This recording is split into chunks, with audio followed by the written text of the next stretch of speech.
This morning I've asked three representatives from each of the teams that we sent out around the world this past summer on a mission trip to share.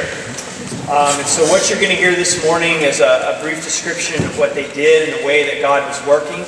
And then I'm going to come back up at the end and begin to share some more information about this following summer. The first two groups from Albania and Ecuador will be a couple different students sharing, and then Coach Madole is going to share about his trip to Greece. He went with a student, but she is now a teacher and would not leave her students teacherless to come do that here this morning. So you're going to hear from Coach Madole. So we're going to start out this morning with the trip that went to Albania.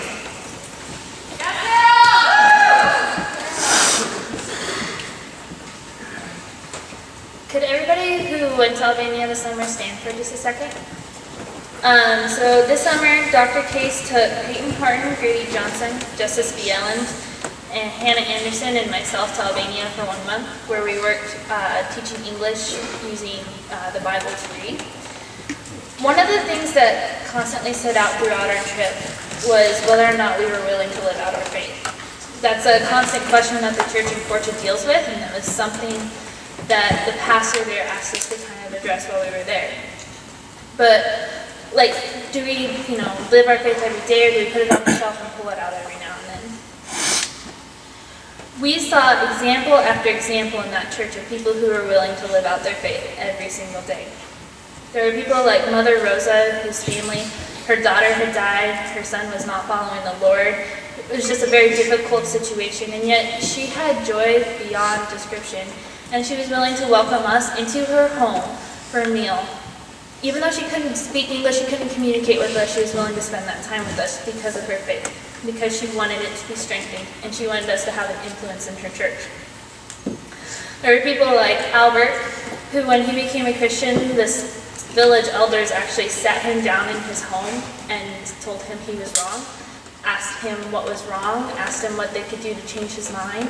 But he stood firm in his faith and is now the pastor at the church in Boulder. Or there's people like Yona, Albert's wife, who grew up in a different village. When she became a Christian, her father literally locked her in her room to keep her from going to church. Yet she remained faithful, and a few months later met Albert, married him, and is now also working at the church in Portia. Time and time again, we saw examples of how God was touching people's lives and how their faith was being lived out in what they did.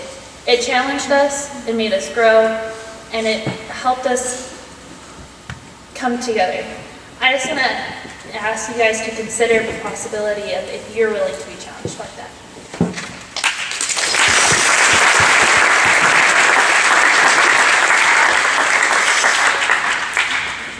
Good morning. Okay, if you went to Tabacundo, Ecuador, would you please stand up? Myself, Delaney Woods, Justin Pupil, Bree Gobin, Haley Ewing, Garrett Ewing, Conrad Morris, Lydia Kirchhoff, and Courtney Gibbs went with Mr. and Mrs. Seiferlein to Tabacundo, Ecuador for 3 weeks this summer. God is on the move, and He's on the move here, and He's on the move all the way down in Ecuador. This statement is something that really resounds with me every time that I think about and reflect on our trip to Ecuador. We were shown the awe-inspiring power and love that God has for every single person. Seeing the work that Jerica Briggs and the other missionaries are doing in Tabacundo was so inspiring. But if you ask any one of them how they do it all, they would simply say it's through God's power and relying on Him for their strength. Our primary focus was going to different schools in the area in different villages and teaching basic classes, science, math, social studies, different things like that to all the students there. And our classes could range anywhere from pre-K students all the way up to 6th grade. So we had to learn how to adapt our lessons to a lot of different situations, but it was really good. Spending the day in a classroom was no longer just teaching. It was showing love to every child that we met. And honestly, isn't that what sharing the gospel really is? Sharing God's love with other people.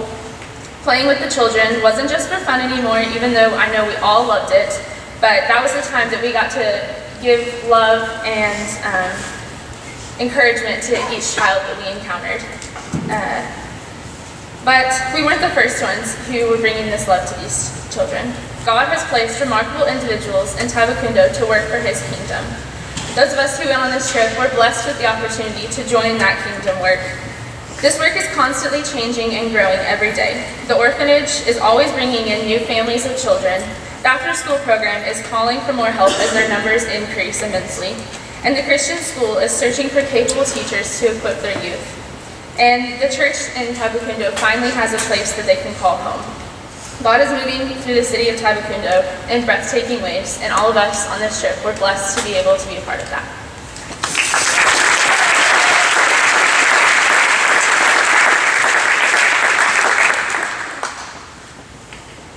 All right.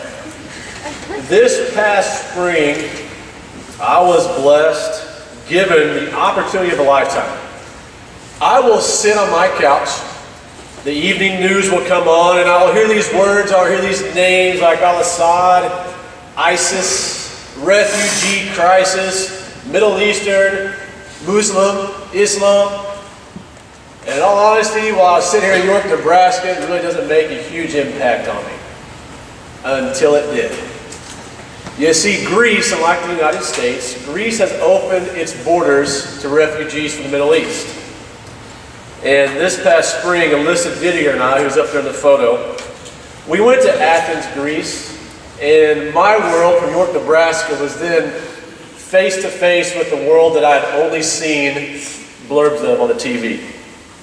We went with a group called Let's Start Talking, or LST, and the purpose of LST is to teach people English using the Bible. And that's just a small part of what we truly did. We partnered with the church with a little Grecian missionary. I wish I could explain it to you, but I won't.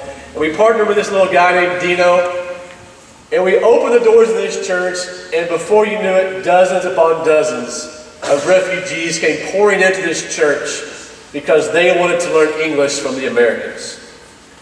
For me, what was a news story just a couple of weeks ago was now the mom who picked up and left with her 2 young kids, leaving her husband behind because he was in jail because of something his brother had done.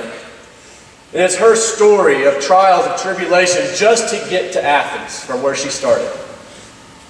What started off as a news story was now the 18-year-old kid who was sold into slavery at 14 because he was pretty.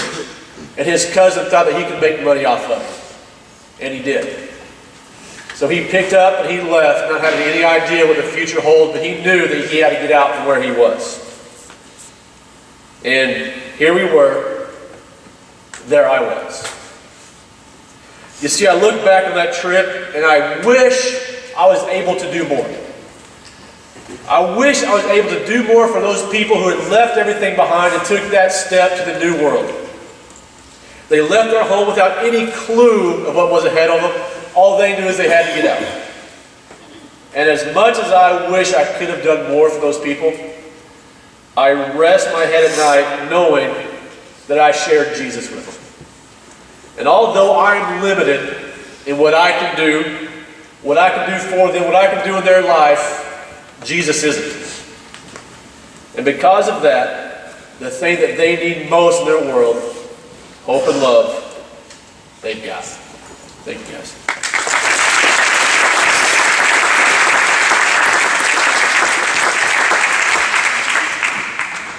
I hope this morning, we kept it brief, but I hope you were able to hear about some of the variety of experiences that people have had. What we are going to do the next couple of days is offer you that opportunity. So if you'll take just a moment, I want you to hear something today if you haven't heard anything else. You don't have to be left out of these types of experiences. I don't care what your background is. I don't care if you came to this school and it mattered so little that this is a faith place. It doesn't matter to me. What we do here is offer you opportunities to experience something beyond yourselves. I would love for all of you to be able to come back next fall and talk about not just what you did, but the people that you met that have changed your life. This is an opportunity. These are the things that we talk about. Don't waste this opportunity. This next year, you're going to hear more about it tomorrow.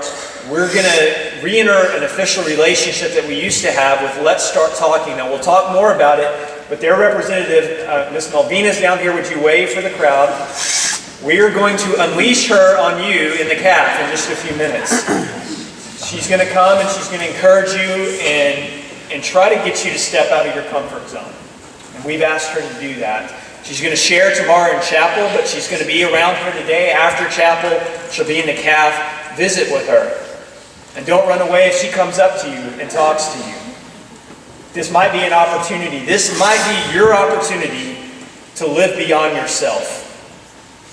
To figure out something in this world that matters beyond just what you see and know. So take that opportunity. We're thankful for the teams that went this summer. We're thankful for all the experiences. I think half the team that went to Ecuador graduated back in May. So I don't care if you're graduating this year. This is a wonderful opportunity to travel, yes, to go see places you might never see again, yeah, but most importantly, to go see what God is doing in the world. So thank you.